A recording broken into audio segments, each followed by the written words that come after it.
You're listening to the 40 Thrive Podcast, the show created for women 40 and beyond, ready to shake things up. And now, your host, Jackie McDougall. Hi, and welcome back to another episode of 40 Thrive. Question for you. Have you joined our free and private Facebook group yet?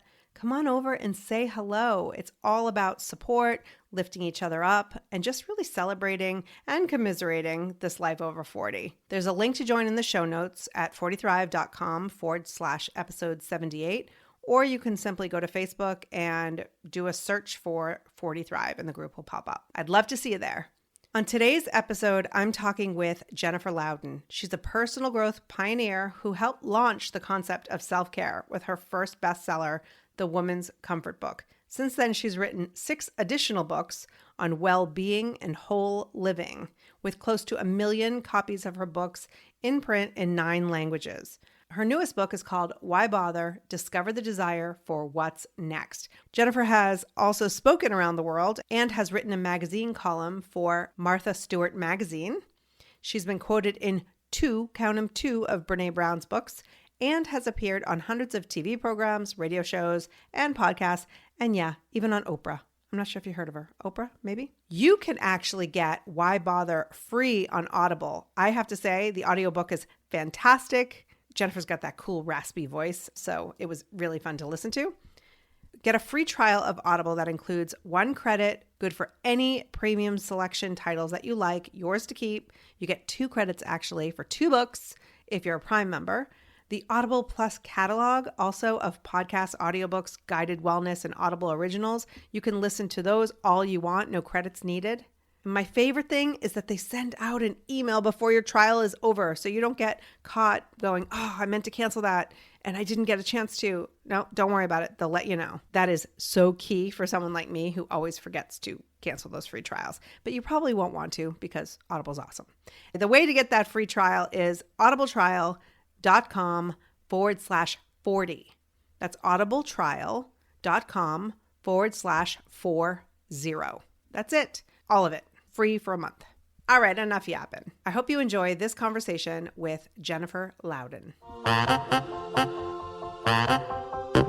Jennifer, welcome to 40 Thrive.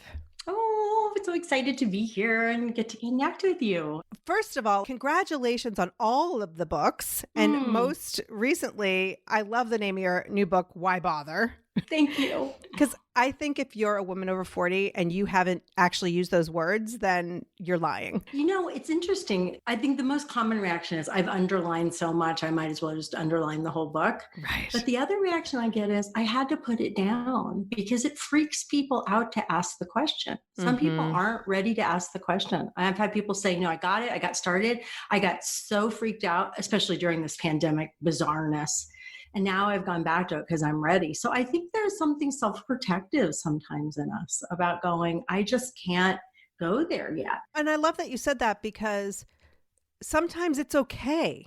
Oh, sometimes it's essential. Exactly. Like this may not be the season for you to bother. I was talking to a girlfriend right when it came out. She asked if she could read it and we run together. And at first she was just blah, blah, blah, blah, blah, blah, about the book and no one hardly had read it yet. So I was so excited. And so she stopped talking about it.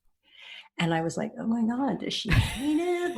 And finally she fessed. She said, Keith, her husband, also a friend, is reading it and loving it, but I had to quit because I don't want to ask the question. You know, it turned out that it worked out for her. She didn't want to ask the question about work.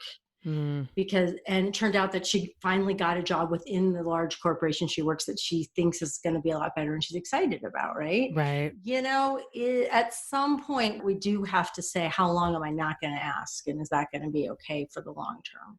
Right. So I want to get into all of this, but I want to go back. Take me back. Take my listener back to the first time you can remember. There had to be a catalyst for this book where you were in the moment and you thought, why bother?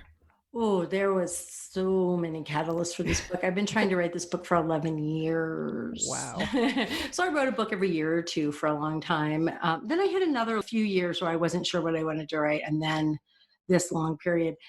Honestly, this book came because I wrote a book that didn't work. I spent 4 years and 500 pages trying to write a memoir that failed utterly as a work of literature, but it gave me priceless, and I am not exaggerating, lessons about how I would come to these transition moments in life and choke because I wasn't willing to really sit in finding the desire again. And I would go for what was familiar or what was good enough, or I jigger things a little bit. But I really wouldn't go all the way through. And there's nothing wrong with this. We all do it. But what I discovered in writing that memoir and looking back at this whole pattern, which I'd probably done this, 6, 7 times in my life, was that I wouldn't hang out in the unknown and find desire again and really commit to what I wanted next. And so it was out of that this book came, and I went, oh my God, I see this pattern. I see this pattern that I did. Right. Wow, I never want to do that again. Okay, be careful what you wish for. Then I'm like, I have to write about this, right? It was so clear. It was right there laid out in front of me. Right. That's such a great example. I mean, you're an author. That's part of your identity. It's your work. It's your life's work, right? Yes. And so to do something, especially a memoir that is so deeply personal, and for it to not be what maybe you imagined it to be. Oh, it was terrible. No, it was beautifully written. I'm a really good writer, but structurally, I totally messed it up, which is hysterical because part of my business is working with writers.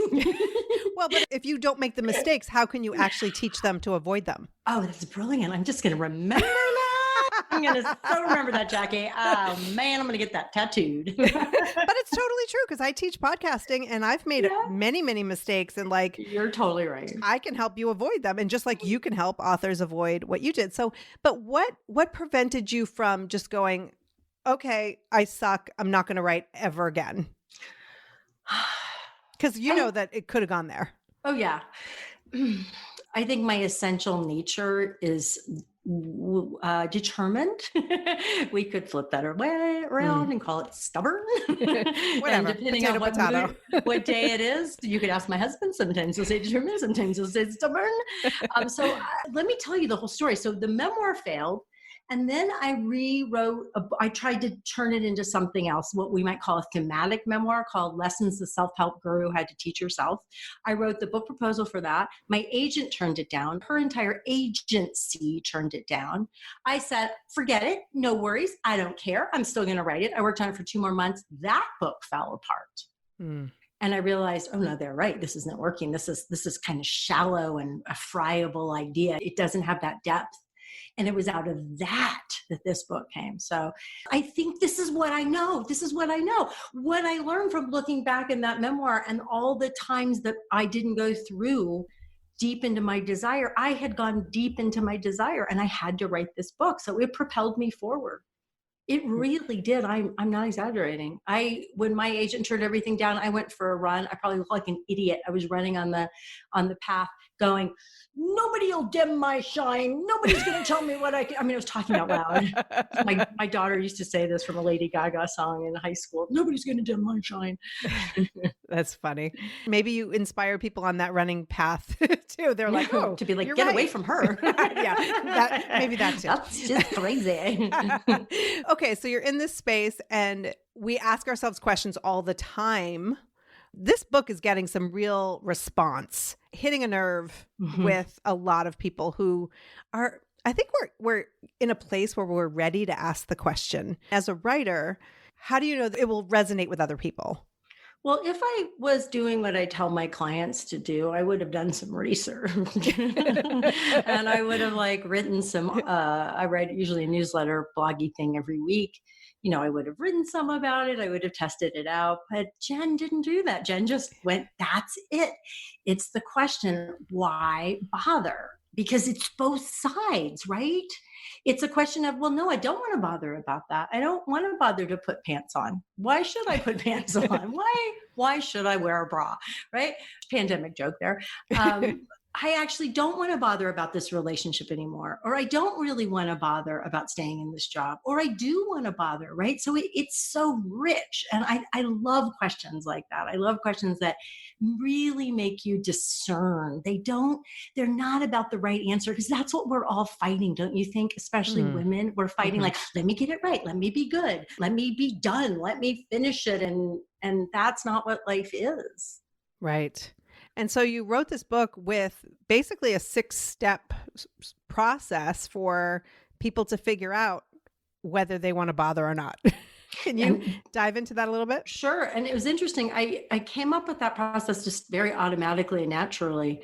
And in the idea is not, y'all, that it's like, okay, and then you do this and then you do that. But just to give you a framework for where are you at? These stages might overlap each other, et cetera. But the first one really is to leave behind.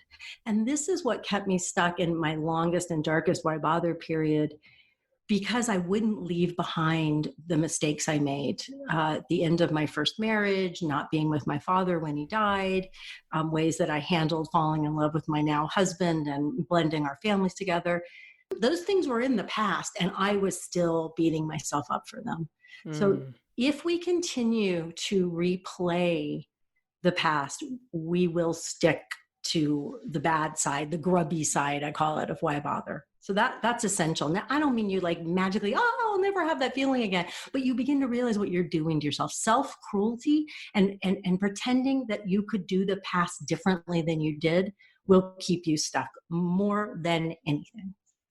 I got to tell you right now that if you only said that on this podcast, I could just end it right here and that's enough. That message is so important because we're all over 40, you know. I'm almost 50. Plenty of people who listen who are in you're their so young. I'm a baby. You're a baby. But you know, I get lots of feedback from women in their 60s, and it's really just a frame of mind, really. But we all have baggage. We all have a history. We've all made choices. Some of them we're proud of, some of them not so much. Some of them we would do over if we could. But I love the fact that you're pointing out if we continue to play that same record, right? That same 45. See, I can make those references at 45 over and over in your head. You're never going to get to where you need to be. You're giving up on the future you and the present you because the past you isn't who you think she should be. Ugh. I want you to say that again. You're giving up on the future you and the present you because the past you isn't who you think she should be. The other thing you're doing, because I know, is you are replaying and rewriting the past through the eyes of who you are now.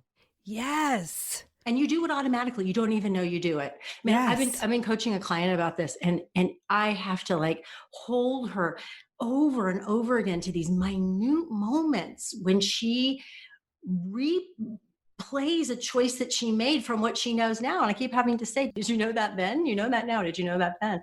And she'll get it and then she'll forget it, right? Right. And this is what keeps us from going, what's here now? And what's here now may not be the same that you want. If your partner has died, if your child is in rehab again, you've lost your job or your business is cratered because of the pandemic. These are painful things. We're not saying they're not painful, but are we going to leave behind enough that we can have now and that we can start to bother about what can be fresh here now? Right. It's so true. And even our memories are based on who we are now when we look back, right? So it's not necessarily an accurate memory. Never. Your memory is completely inaccurate. Why do you think you get together with your family and you say, blah, blah, blah, blah happened? And they're like, are you crazy? That didn't happen. They're like, no, I totally remember it. And they're like, no, this is what happened. Right. And it's from the perspective where you are now, as far as when you look back. So it's, and also how our brains work and how memory is just very, very faulty. Yeah. So that's leave behind. And then the next one is ease in, because one of the things I notice is when we're really deep in why bother, and a lot of us are right now because of the pandemic, we start to get a little bit of momentum. And then we're afraid we're going to fall right back into listlessness and boredom and blahness and depression even. And so we need to give ourselves a little tiny things that kind of get a little sense of joy and life and purpose moving again. And one of those things in the ease in chapter is asking yourself, I wonder. And I say that wonder opens the door to desire. I wonder what it would be like if I did want to get out of bed this morning. I wonder what it would be like if I did want to try dating again. I wonder what it would be like if I did feel brave enough to contact former clients about business again. I wonder what it would be like to go to the park and read my book instead of stay in the house and hide, right? Just beginning to kind of, you don't have to act on it, but so easing into taking some joy in life again. I love that because, there's so much personal development out there that's just like, go to the park, do the thing, and some people, the response is to hide even further because it is for they're me. like, that's too much. So I love that you're saying ease in. Yeah. Also, if you tell me what to do, I'm going to do the opposite. Seriously. I'm such a rebel. I was just talking about that this morning at my workout class, oppositional defiance disorder. I have 10 older siblings. Oh my so gosh. I was programmed to like all these people telling me what to do. Like, oh no, you don't tell me. Don't you tell can me. Suggest it. Yeah. So yes, I wonder. So ease in. There's some other ideas in there: self-compassionate grit, and this combination of being very kind to ourselves at the same time that we're gritty. And that's all in the ease in chapter, right? Chapter. And then then where do we go? Then we settle down. Again, a deeply learned lesson in my life when I was in that longest of my why bother periods is I would start to move towards recreating myself and figuring out what I really wanted. And then I would distract myself. And at the time, my mom was falling into Alzheimer's. So it was really easy to fall into being a martyr and running over to do something for her. She lived about a mile away at that point. It's very easy for us. Oh, yes, I'm going to sit with myself. I'm going to settle down. I'm going to just calm my nervous system down. Oh, but wait, did I start dinner? Oh, but wait, my daughter's texting me. I better grab the phone real quick. I mean, what would she think if I didn't text her back right away? Right. So we just start to live this life where we're pinging and responding and scattered. Yes. And days and weeks and months can go by and there's no sense of anybody home. And if nobody's home, how are you going to know what you want to bother about? That's interesting. So settle down. Settle down. Yeah. It doesn't have to be meditation and it doesn't have to be quiet. It can be whatever way you look. Yeah. But it has to be not being distracted, pulled, responding. Yeah. Every single moment. And then after settle down is the heart of the book. And that is the chapter on desire. And desire is a weird word. It freaks people out. They think it's about sex. It could be about sex. But I was like, sometimes it is. Yeah, I hope sometimes it is for everybody. But mostly to me, it is the core of letting life live through us, letting life bring us alive, letting our natural curiosity and desire to experience and connect and express ourselves come alive. And we block it and we judge it and we cut it off. And we're taught to judge it and cut it off. So it's beginning to do little experiments and beginning to have a relationship with wanting. And wanting is different than clinging and going, this must go the way that I want. It's much more dynamic and it's not attached to outcome. Do you have any exercises in the book to kind of help people get back in touch with what they want? Because that's one of the things I hear a lot is I don't even know what I want. Yes, me too. Very, very common. That's our fear of desire. It's been sort of scared out of us, or desires become a commodity. It's something that's sold to us. You should desire this house or this car or this face or this body or this, whatever, jewelry. One of the things, there's a lot of things in the book, but one of the things that I really love is a desire retreat. And so you set aside a period of time, like start small, 2-3 hours, clear beginning, clear end, and no appointments, no commitments, no shoulds. And you just keep asking yourself, what do I want? You may not want anything, but you're going to start to awaken the ability to want. You may start to make toast and go, oh, I don't want the toast. Leave the toast. You can clean it up later. Oh, I really want to take a nap. You lay in bed. Oh, I can't go to sleep. I don't want to take a nap. I really want to paint. Oh my God, I don't want to paint. I won't be able to do it. Well, let's just follow the desire to get the paints out and see. So that's a really powerful practice. It's very simple and it can really awaken desire in a wonderful way. Yeah, that's fantastic. And 2 to 3 hours, I think we can all basically carve that out versus like you say retreat and I see myself in Bali, Yeah. Well, that would be nice too. Let's start with 2 to 3 hours, not making the toast. So what happens after we have now discovered our desire? We know what we want. What do we do? Well, then the big thing that I say is what we don't want to do is make a plan, because we're still in this waking up our bother and waking up this relationship with desire. So what we tend to do at this point is make a big, scary plan.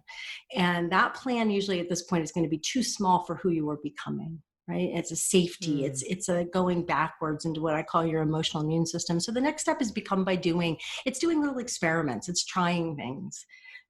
It's trying things that expand your emotional immune system so that you're more capable and more confident to do the things that maybe you really want to do, but you still aren't sure are possible. And then our last stage is be seen. And as I always say, it's the shortest chapter in the book because it's the hardest thing for me, believe it or not, which is funny after 30 years in writing and speaking and teaching. But it's really to let yourself be seen by a person or people that you feel safe in who you're becoming and desire. You know, whether it's saying to a dear friend, I'm trying to write a novel, and letting someone else see that, or letting someone see you in your vulnerability. Yeah. It's a very important way that we can go back into why bother without realizing it by hiding our desires and our process from other people. Right.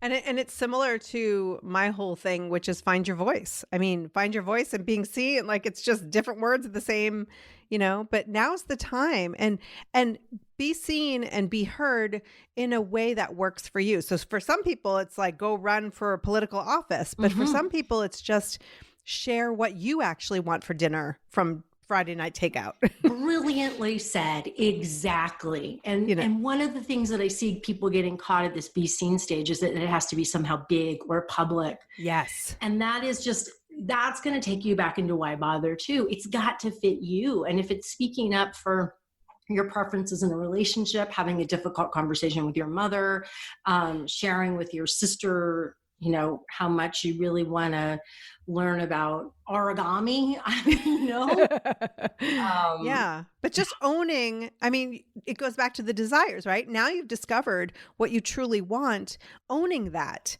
and being comfortable with that, even if the people around you aren't necessarily on board.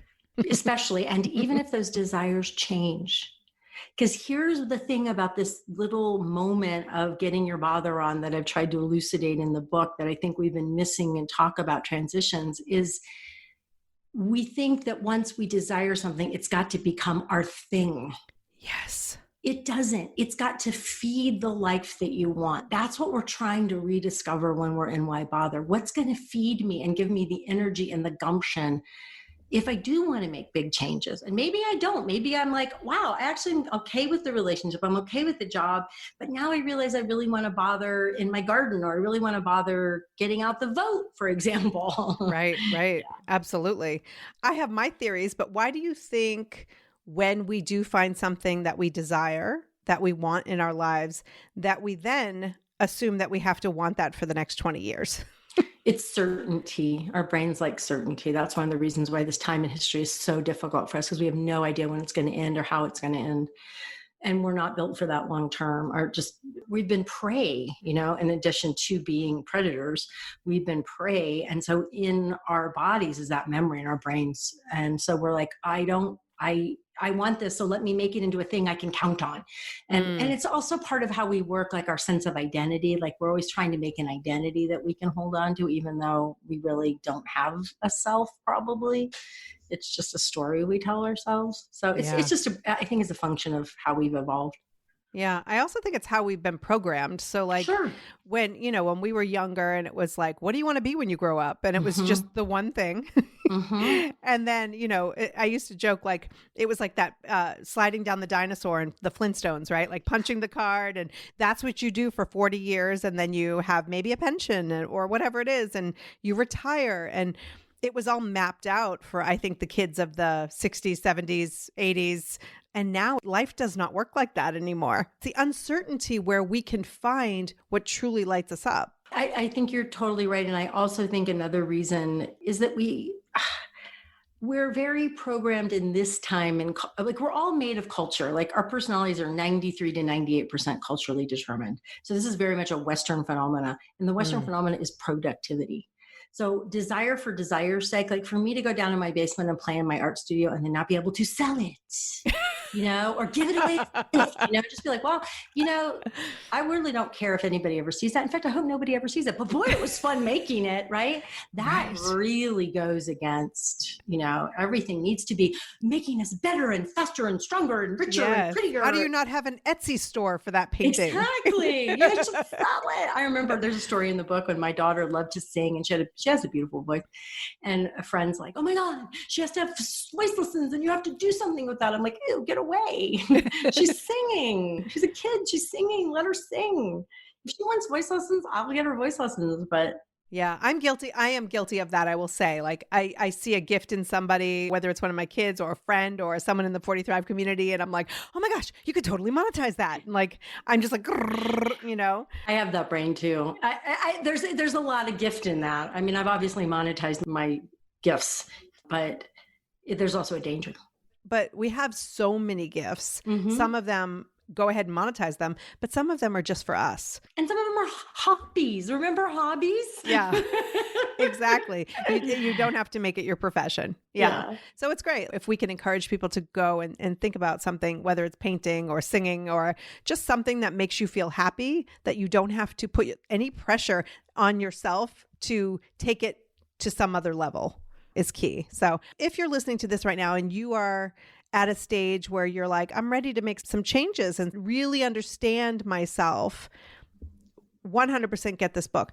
If you're not yet there, 100% get this book anyway. Because I love that. Thank you. You're welcome. And I think that it's one of those things where you may have to take it in nuggets and little pieces and then reflect on it. It's not necessarily a start today and finish by next Sunday.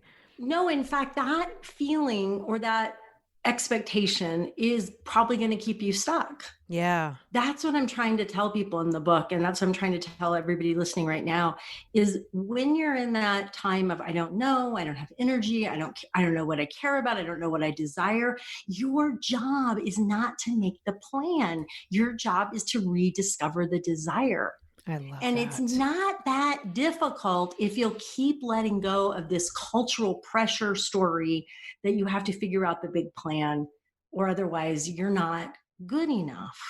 Right. Right? There's nowhere to get to. Right now, the place to get to is loving your life again. Yeah. And this is the perfect time for it because a lot of people are working from home. They're not commuting, whatever your circumstances are. It's a great time for self-reflection and just to sit in it for a little bit and not have to do something. It really resonates with me because I am a doer and I'm at a place like getting closer to 50 that I don't necessarily have to accomplish for me to be valuable. Mm. And when I say that, I just mean you listening do not have to be accomplishing to have value in this world. I also think that one of the stories that I'm hearing about the book for women in our 40s and 50s and 60s is that we have accomplished. And now we're like, there is something more. There's a lot more left in me, but it's got to be really connected to what I care about and value and desire, but I don't know what that is. And I can't keep doing what I've done, or I certainly can, but it's not filling me up anymore. Right. And I think the opportunity, but also the danger is, do we let ourselves be in this liminal space and really believe that there is a more and that we can find it, but that we may have to let go of some of what has been, how we have defined ourselves. Absolutely. I really appreciate your coming on. I think that the book is for everyone. I am going to have it on my nightstand soon. I was lucky enough to read it on my computer, but it's one of those books that you need for the highlighter. You know? And people have been sending me pictures of all their flags and highlights and notes that they've written to themselves. It's very sweet. I like that. Yeah, it's awesome. And my favorite part of all of this is the fact that it was something that you believed you quote unquote failed that led to it. So if you're listening and you are in that space where maybe you feel like you failed, there's something else.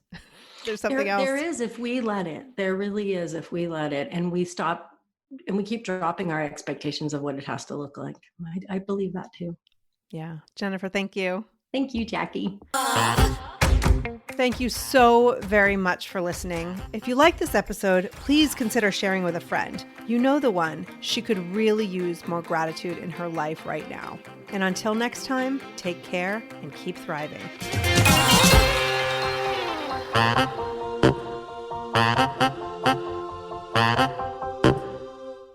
Spring has sprung, and with the change of seasons, sometimes comes an increase in vitality. If you're feeling in the mood for a little more personal time, may I suggest Coconut. Coconut is all about providing clean and natural ingredients when you're enjoying your most intimate moments, with or without a partner. Naturally safe products developed by people who are obsessed with quality. Get 15% off with promo code GROWNASS at grownasswoman.guide/Kokonu. That's 15% off with promo code GROWNASS at grownasswoman.guide/Kokonu.